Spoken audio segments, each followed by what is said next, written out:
चलो आदेश करो भाई। प्रणाम सर्वसर्ताओं को मेरा प्रणाम। मैं सुमन, इस देश की बेटी। इस देश में बेटियों को कन्या कहा जाता है। उसे लक्ष्मी, सरस्वती, माँ दुर्गा के रूप में देखा जाता है।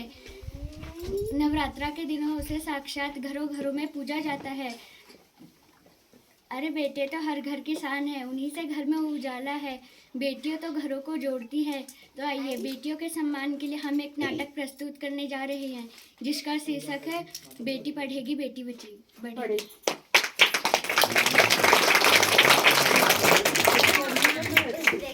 मीरा, तुमने कहीं मुन्ना को देखा? सुबह सुबह पता नहीं कहाँ चल गया। सुबह से उसने कुछ खाया भी नहीं है, दूध भी नहीं पिया। स्कूल जाने की तैयारी भी तो करनी है।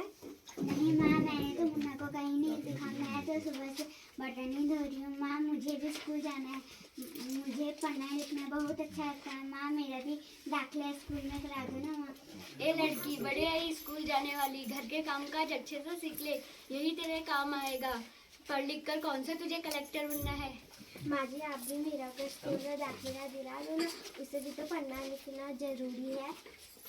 तू चुप कर। पढ़ना लिखना तो केवल लड़कों का काम है। उन्हें आगे चलकर घर गृहस्थी की जिम्मेदारियां संभालनी होती है।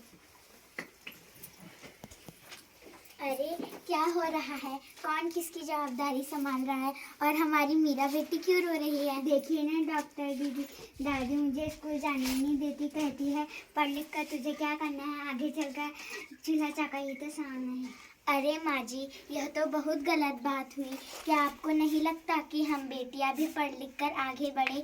आज समाज बहुत आगे बढ़ गया है। आप किस दुनिया की बात कर रही हैं? हम एक ही सी दुनिया में जी रहे हैं। मैं आज ही टीचर दीदी से बात कर मीरा का दाखिला स्कूल में कराती हूँ। और हाँ, मैं तो इसीलिए आई थी कि मुन्ना को पोलियो ड्रॉप दिया कि नहीं। जगह जगह इसके कैंप लगे हैं। सही हुआ डॉक्टर दीदी आप आ गए। आप मुन्ना को पोलियो ड्रॉप भी दे दूंगी और मैं इसे स्कूल भी भेज दूंगी। अच्छा मीरा, अब तुम रोना नहीं। तुम जरूर स्कूल जाओगी और एक दिन पढ़ लिख कर मेरी तरह बहुत अच्छी डॉक्टर बनोगी। ठीक है बेटा? बहू, एक गिलास पानी लाना। लाए बाबूजी।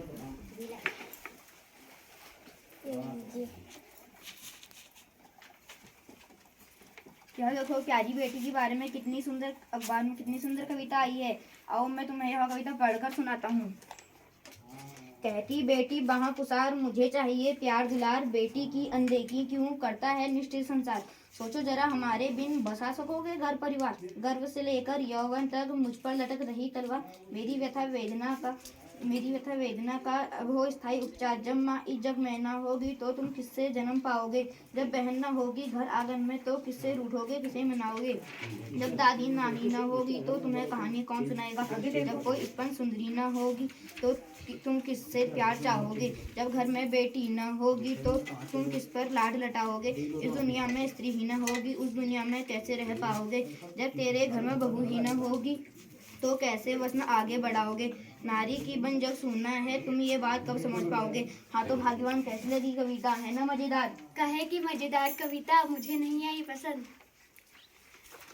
अरे कोई है क्या घर पर? हाँ टीचर दीदी आइए, हम आपकी कहीं इंतजार कर रहे थे। हाँ, वो मैं कुछ दिनों के लिए बाहर चले गई थी, इसीलिए यहाँ नहीं आ पाई।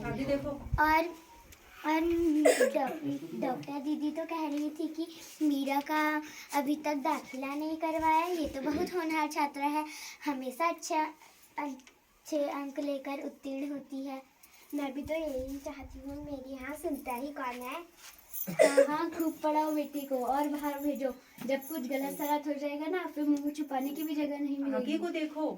अरे माँ जी, आप कहाँ की बात कहाँ ले गए। मीरा को 10वीं तक की पढ़ाई करने दीजिए, आगे की पढ़ाई के बारे में बाद में सोचेंगे। क्यों, सही कहा ना मैंने दादाजी? हाँ हाँ बेटा, बिल्कुल सही कहा। मैं भी कब से कह रहा हूँ मीरा बेटी को स्कूल जाने दो। प्रणाम बाबू। प्रणाम।